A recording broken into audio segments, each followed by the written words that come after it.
¿Usted coincide en líneas generales con este Sí, diagnóstico? sí, sí, Bueno, yo coincido. entonces... Creo que hay un par de puntos que pues después le quería hacer una pregunta. Que están a favor, perfecto. Hay un par de puntos que están a favor. Por ejemplo, es cierto que el precio promedio de la soja va a ser más bajo que el que venía siendo y que ahora ha tenido una caída.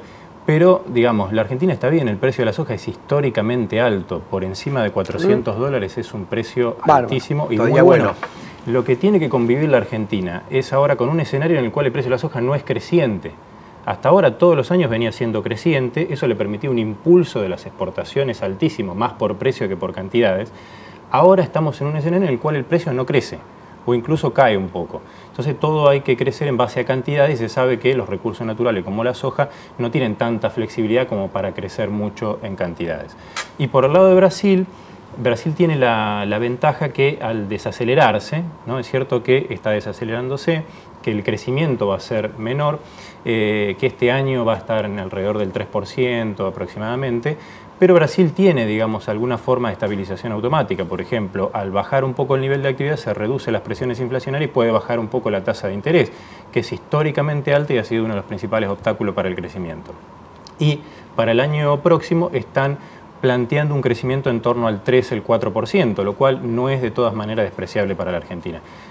En el contexto general es un escenario no tan positivo, no tan favorable, y lo cual exige al gobierno, con los menores márgenes que tiene internamente, a hacer más política económica, digamos, para sortear esta situación. Ahora, una pregunta. Esta eliminación de subsidios que ha llevado a muchos comentarios en la población, cuidado que el año que viene el gasto de las familias, hay que ser mesurado y todo lo demás. ¿Puede tener algún efecto sobre el consumo, sobre la inversión?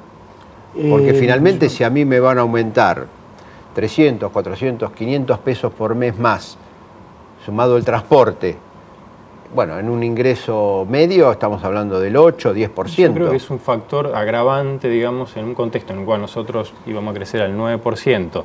Ahora el crecimiento para el año que viene se ve como mucho más flaco. El gobierno dice 5. El gobierno dice 5, nosotros estamos proyectando un 4%, desde Europa o de los bancos internacionales están proyectando bastante menos.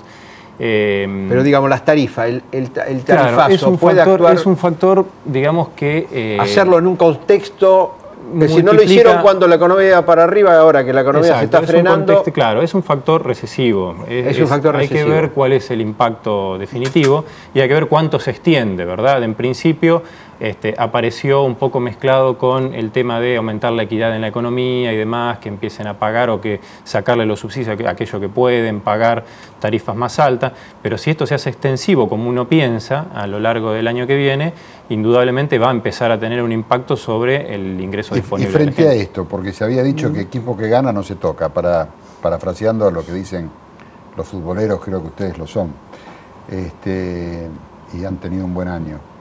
En este contexto hay que tocar el equipo, porque digamos que los retoques que se hicieron al equipo fueron por necesidad. Lo de Vudú era obvio que había que poner otro ministro de Economía, y después creo que no hubo mucho más, ¿no? Digamos, pero hubo cambios en el equipo. De gabinete, digo. Sí, pero mirá, en Economía hubo cambios, me parece importante, porque prevaleció el ala morenista, digamos. El ala, claro, el ala morenista. Digo, la Argentina. Perdóname, a tal punto que muchos dicen que el ministro de Economía no es Lorenzino, en los hechos. Sí, eso dicen, sí, efectivamente.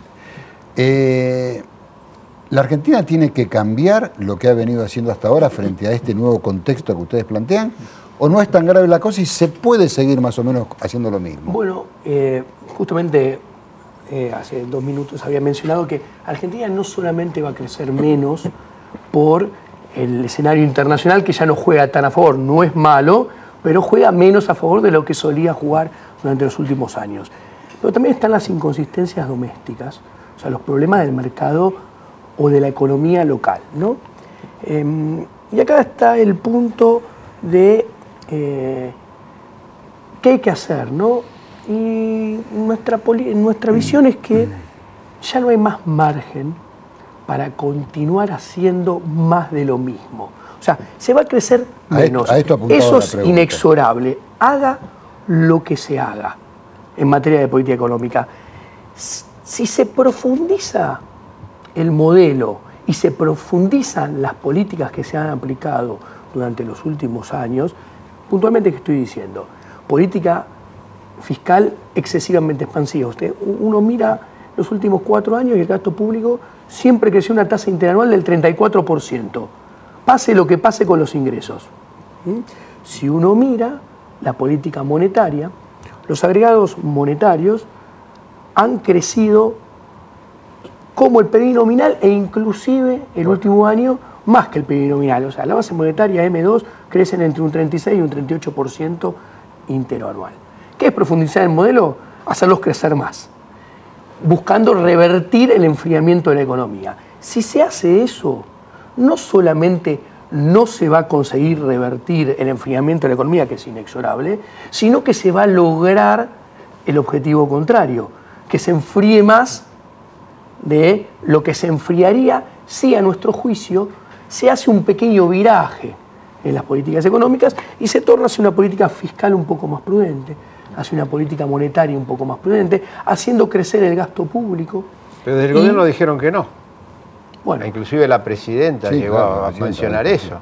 Pero bueno, hay que seguir las cuentas. No vamos a enfriar, no vamos a ajustar, vamos a seguir, una cosa es vamos a estimular. Una cosa es mala palabra. Claro, nada más que porque es mala palabra. Una cosa es querer y otra cosa es poder. Una cosa es el discurso y otra cosa es lo que se hace. Uno mira los últimos números fiscales del último mes, los últimos datos que hay, el gasto público creció menos de lo que venía creciendo. O sea, están ajustando. No quiero decir eso. Creció unos puntitos menos. Hay que ver la evolución en el corto y mediano plazo. Pero, digamos, lo que yo estoy infiriendo es lo siguiente. Hacia afuera, nada de enfriar, nada de esto y todo lo demás. Pero en la práctica hago algo distinto. La economía se va a subsidios algo va a enfriar, se va a crecer eso, menos, se haga lo que se haga.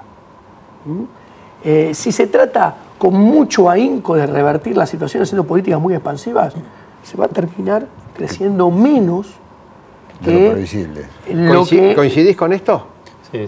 Yo creo que el gobierno es consciente, más allá del discurso, creo que es consciente que no puede seguir la economía en los próximos años con ese diferencial de inflación respecto de los otros países, ¿no? Bueno, pero por ejemplo, el dólar lo tiene quieto.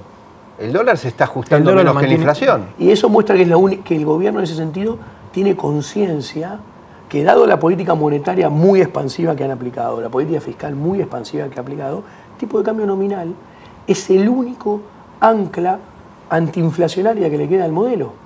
Y por eso pone una batería de medidas heterodoxas tendiendo a mantener el tipo de cambio nominal a expensas de sufrir la apreciación real por la inflación. Pero tenemos 23% de inflación. Y así se aprecia el tipo de cambio real. Claro. Y bueno, y entonces vienen los industriales y dicen, nosotros con esto no podemos exportar, etcétera, que es el discurso normal de ellos. Bueno, pero ahí es un punto muy interesante a tocar, porque en su discurso la presidenta, cuando asume, habla de la competitividad.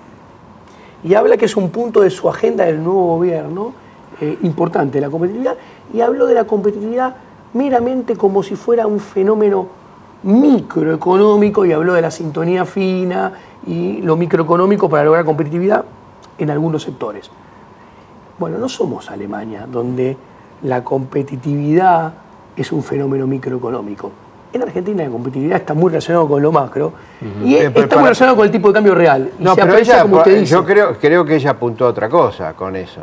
A ver. Salarios, y ahí viene el enfrentamiento en parte con la CGT. Salario por debajo del 18% para las próximas paritarias. Eso es lo que quiso decir. Claro, pero y desde el otro lado le dijeron, nosotros negociamos con el índice de las amas de casa. Perfecto, pero si usted tiene un aumento de precios mayor, usted tiene un tipo de cambio nominal fijo, sí, quieto. Más o menos quieto. Y el aumento a nivel general de precios supera la depreciación nominal del tipo de cambio. ¿Qué viene pasando? Se pierde competitividad desde el punto de vista macroeconómico. Bueno, entonces hay dos alternativas: o tocan el dólar, o bajan los salarios, o no permiten aumento de salario, con lo cual van a un conflicto con el... Yo creo que, no sé si tanto por el tipo de cambio nominal, me parece que no tienen tanto margen de acción. Yo creo que van a tener que buscar, tratar de controlar un poco más los salarios, tratar de controlar un poco más los precios de la economía. Y mucho más ahora, cuanto que Brasil dejó de apreciarse. ¿no? La Argentina venía apreciándose, venía perdiendo competitividad, pero seguía teniendo margen. ¿Por qué? Porque la moneda del real brasileño se apreciaba mucho, entonces la Argentina ganaba competitividad en términos relativos.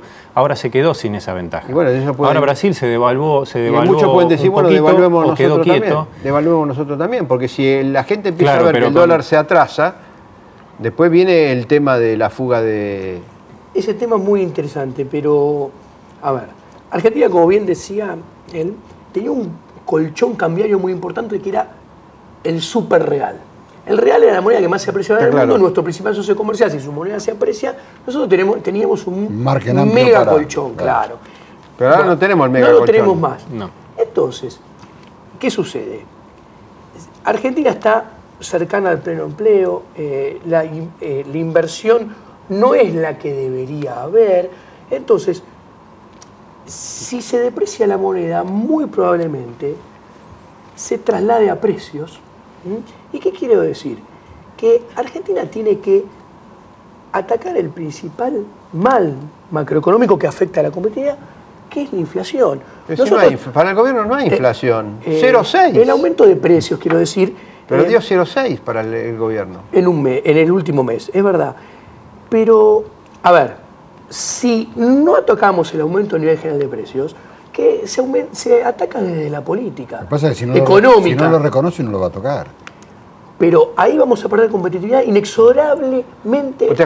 Hacer política antiinflacionaria a un país que dice que casi no tiene inflación. Ellos son conscientes igual del problema, más allá de que no lo reconozcan públicamente. Hacia afuera. Exacto. Pero hacia adentro sí. Sí, totalmente. Hacia adentro sí. ¿Ustedes tienen evidencia de eso? Sí, yo creo que sí. El tema de las... Cuando ustedes hablan con funcionarios, ellos le dicen, sí, la verdad que... Y hay. De hecho, públicamente hay funcionarios que lo han mencionado. De alguna manera lo han reconocido.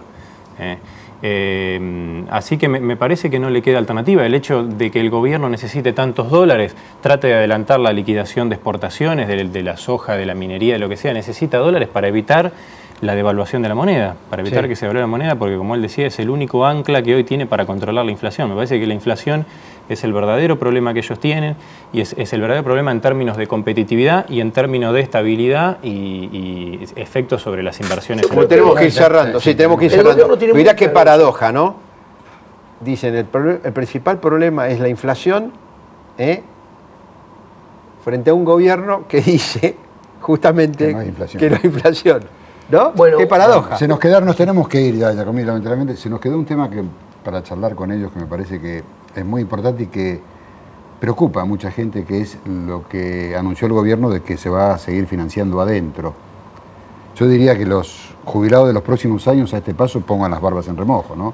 Sí, el Banco Central... La CES se está llenando de papelitos. Exactamente. Me hubiese gustado hablar de estos temas con ellos. Pero bueno, será en otra oportunidad. Bueno, pero podemos hacer la próxima mesa. Es un tema muy de fondo porque toca directamente a los más indefensos, que son los jubilados. No sé cómo va a terminar arreglando esto porque la verdad es que la cantidad de deuda que hay puesta ahí es ya prácticamente inmanejable, ¿no? Así es. Bueno, hoy más de la mitad de la deuda está en el Banco Central, en la ANSES, en el Banco Nación y otros organismos. Bueno, hasta acá hemos llegado. Felices Navidades para todos, nos reencontramos la próxima semana, felices fiestas.